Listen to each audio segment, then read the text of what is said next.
In a dramatic turn of events for global online shopping, the United States has slammed the door on a loophole that allowed a flood of cheap Chinese goods into American homes.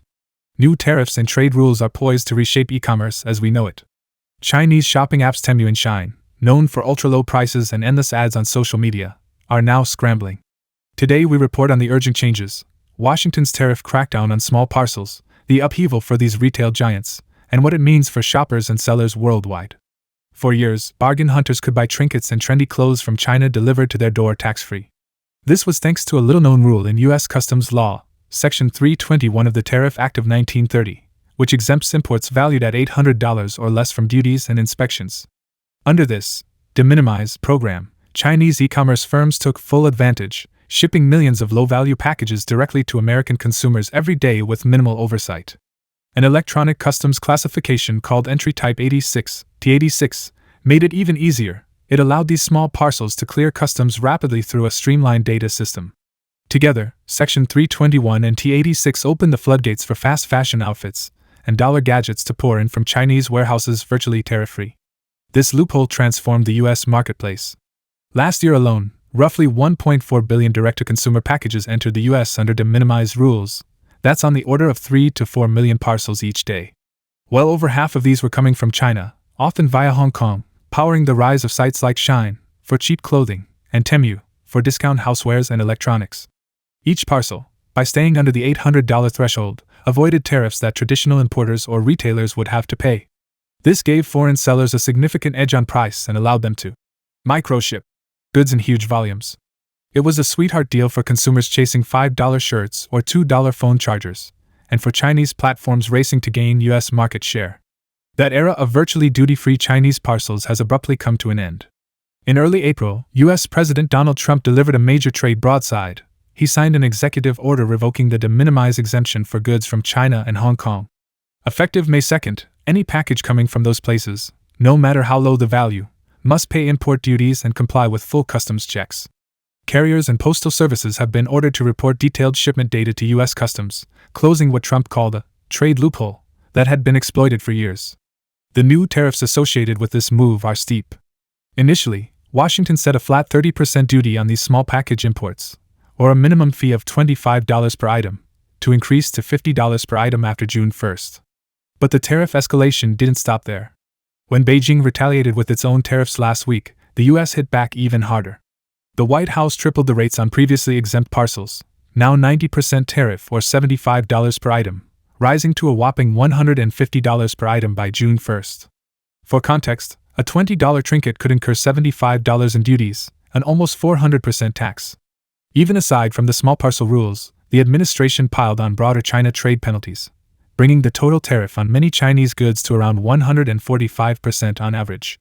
Some categories could see effective tariffs well above that, in some cases exceeding 200% of the product's value.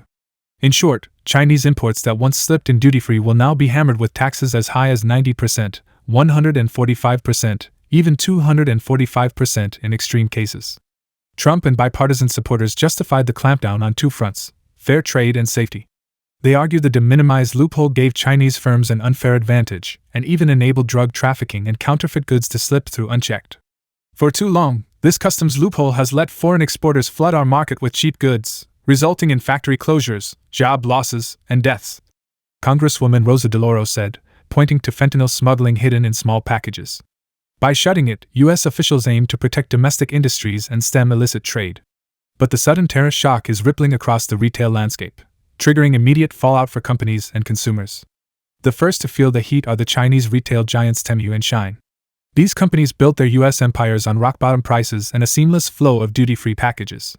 Now, with new tariffs erasing their cost advantage overnight, both firms are raising prices and pulling back on promotions.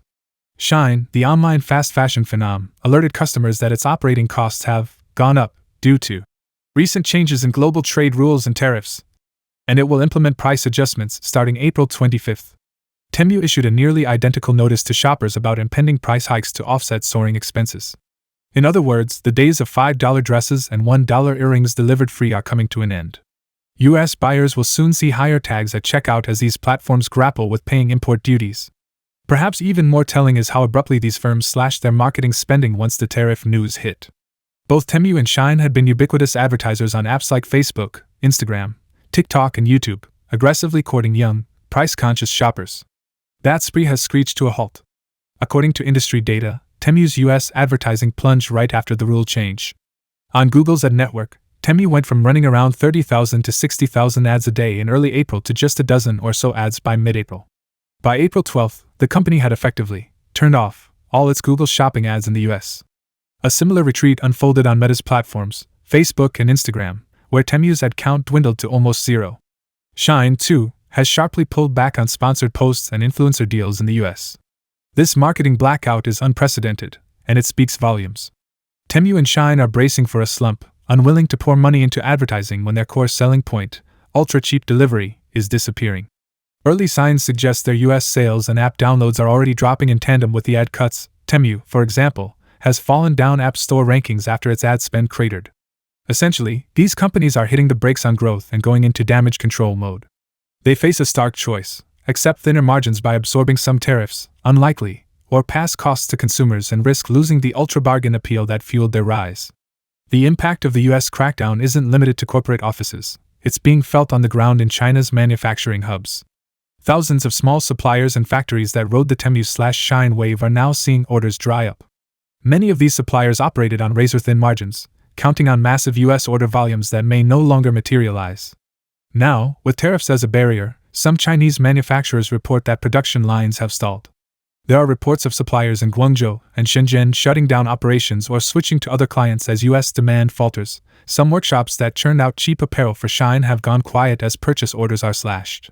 It's a sudden jolt for these businesses, which expanded rapidly to serve American e-commerce demand and must now scramble to replace it. Even China's logistics networks have been disrupted. Hong Kong Post, for example, announced it will stop accepting small parcels bound for the US as of April 27th. The Hong Kong Postal Service said it will not collect US tariffs on America's behalf, essentially refusing to carry the flood of e-commerce packages under the new rules. This means a key gateway for shipments, via Hong Kong rerouting, is closing, forcing Chinese sellers to find alternative shipping channels or suspend US deliveries entirely. Major couriers and freight forwarders are also scrambling to comply with new paperwork and duty collection for millions of tiny shipments, a logistical nightmare that adds cost and delay. Facing these challenges, Chinese e-commerce firms and their supplier networks are looking for workarounds. One approach gaining traction is to reroute goods through other countries. Some sellers are exploring whether they can send inventory to intermediate hubs, say in Mexico or Canada, and then forward to US customers from there, attempting to dodge the China origin restriction. US Customs, however, is expected to be vigilant against such transshipping schemes, inspecting more packages for Chinese origin goods regardless of the mailing point. Another strategy is more long-term: actually move production or warehousing overseas to reduce reliance on China to U.S. direct shipping. This ties into a broader pivot that was already starting among these firms. Even before this latest tariff salvo, Chinese retailers sensed tougher times ahead and began diversifying their supply chains. Shein, for instance, has been developing manufacturing bases outside of China, including adding clothing suppliers in Vietnam, Brazil, and Turkey, to hedge against geopolitical risks. The idea is to source some products from countries not subject to the China-specific tariffs or to position inventory closer to key markets.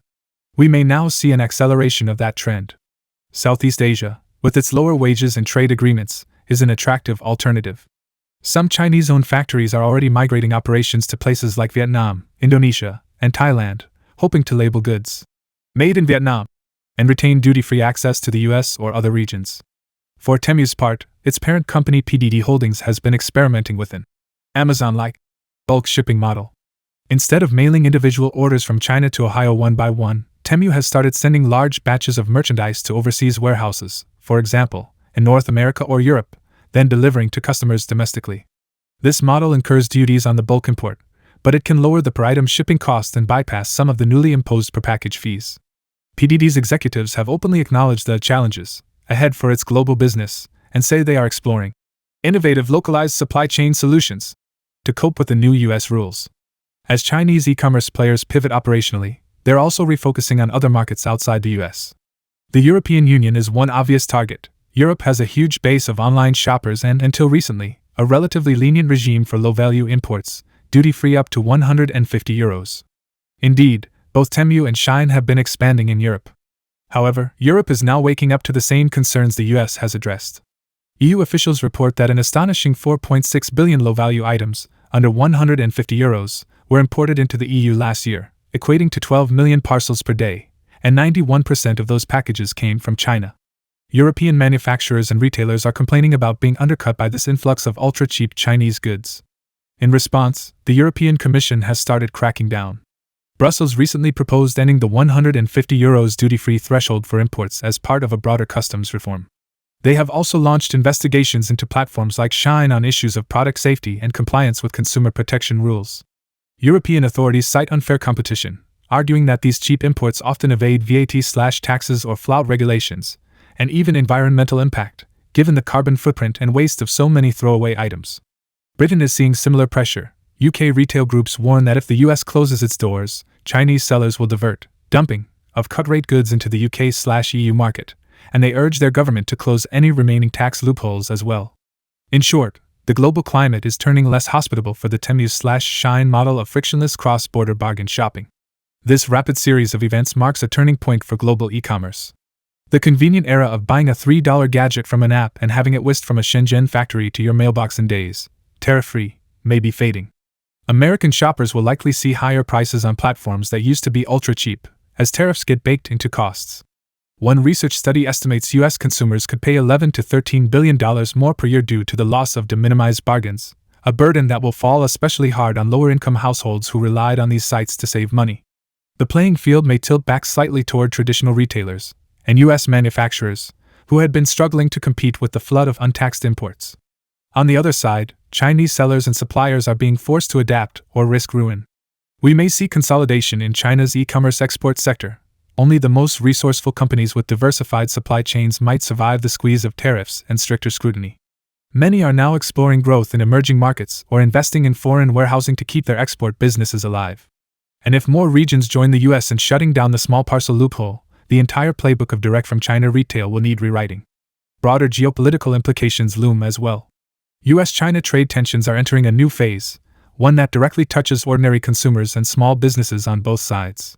Allies and trading partners are taking sides or emulating tactics. It's a reminder that globalization's easy bargains can evaporate overnight when politics shifts. As we close, the big question remains, is this the end of ultra-cheap online shopping? Will these tough tariffs truly protect domestic jobs and safety, or will they mostly raise costs for shoppers during an inflationary time? And how will companies like Temu and Shein reinvent themselves in the face of these barriers? The coming months will offer clues, but one thing is clear, the rules of the e-commerce game have changed. We're entering a new era where no package is too small to tariff, and the ripple effects will be felt from Beijing to Silicon Valley, from factory floors to front porches. Stay tuned as we watch how this unprecedented tariff crackdown plays out, and whether it fundamentally reshapes the global shopping landscape. For now, consumers and businesses around the world are holding their breath to see what comes next.